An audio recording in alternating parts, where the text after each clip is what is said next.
A lot of the inflation that we're experiencing now today isn't even the inflation that was unleashed during COVID. We're actually experiencing a lot of the price increases that is the result of the money they printed years ago. The money we printed last year, the money we're printing this year, we may be dealing with that inflation in 2023, 2024. Whatever baby steps the Fed makes now to push back against that tide, we're not going to feel that for years. And so interest rates have to keep going up. That is the problem that the stock market hasn't even really begun to grapple with. Even though you're seeing the big decline, particularly in these high-priced momentum stocks. In fact, the average stock now is trading 38% below its 52-week high. That is solidly in bear market territory. Even though the overall averages are not quite there yet, many of the stocks that comprise the averages are solidly in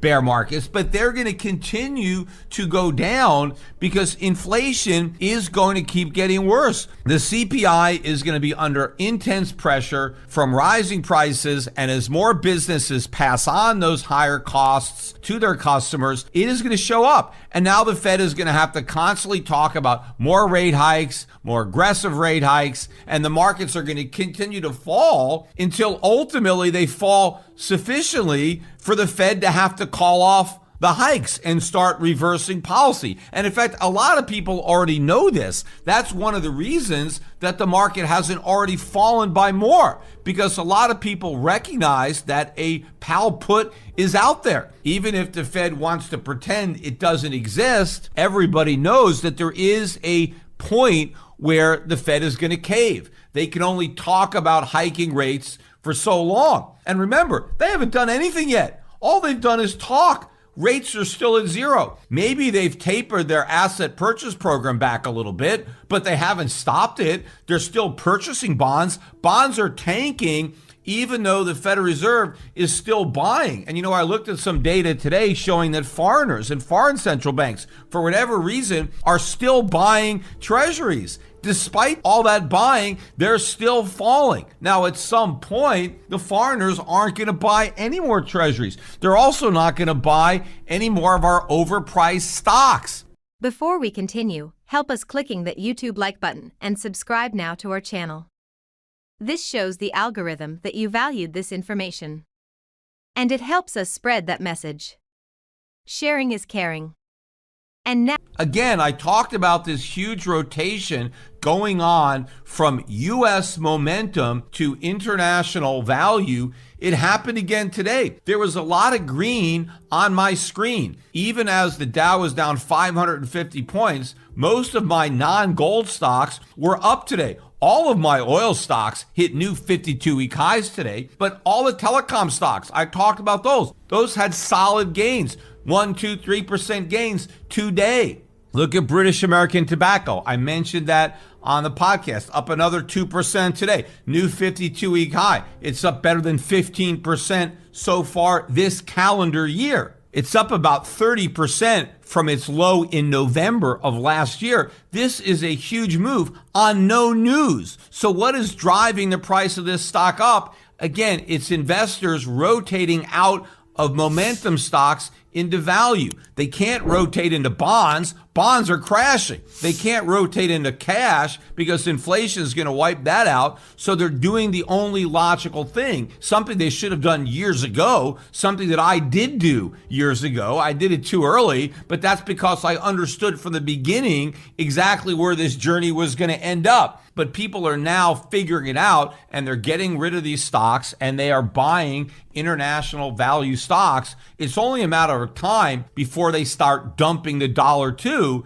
because if you're going to rotate from U.S. to foreign stocks, you're rotating from the dollar to foreign currencies. And that's going to be an even bigger problem that's going to complicate the inflation problem, because we have been able to survive with these massive trade deficits because foreigners have been willing to take the dollars they earn selling us stuff and buying our stocks. but they're not going to want our stocks anymore. They don't pay good dividends and they're going down. They sure as hell don't want our bonds. I mean, I don't know who bought them recently, but obviously bonds are crashing because people want to get out. And even though the yield on a 10-year treasury is 1.865, right, the highest in 2 years, that's a lousy yield. If inflation is 7%, that's -5. Who wants to lose 5% a year for the next 10 years?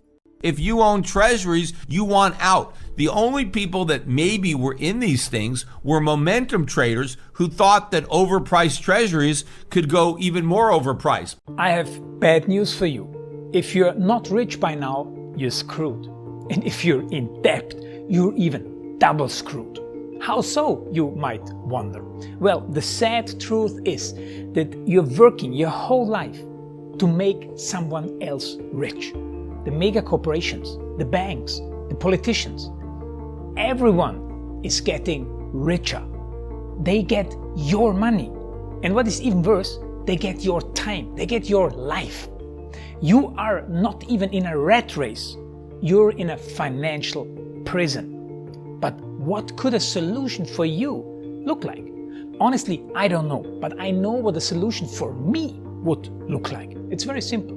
I use whatever money I have and I multiply it with 1,000. This could make my life much easier and probably yours as well. If you have $1,000 available and multiply this with 1,000, I believe that this could solve some financial issue for the one or the other. Of course, if you're ugly, you would have to multiply it with much more than 1,000. My name is Markus Dahn, and this is what I decided to do. I decided to 1000x my money. This is not a joke. I know what you may be thinking. What is this guy talking about? How should this work? This is not possible. Well, I made a detailed video where I laid out my plan. And some clever folks might even want to look at this plan and copy it and do exactly what I do. This is just a little hint on the side. You have two options. You leave, you forget what you have seen. You do whatever you're doing and you hope that somehow you get some other results. Good luck with that. Or you click the link below the video. You enter your email address because I'm not showing this to everybody. You at least watch my video on how I plan to 1000x my money. The choice is yours. Make the right choice. Join me.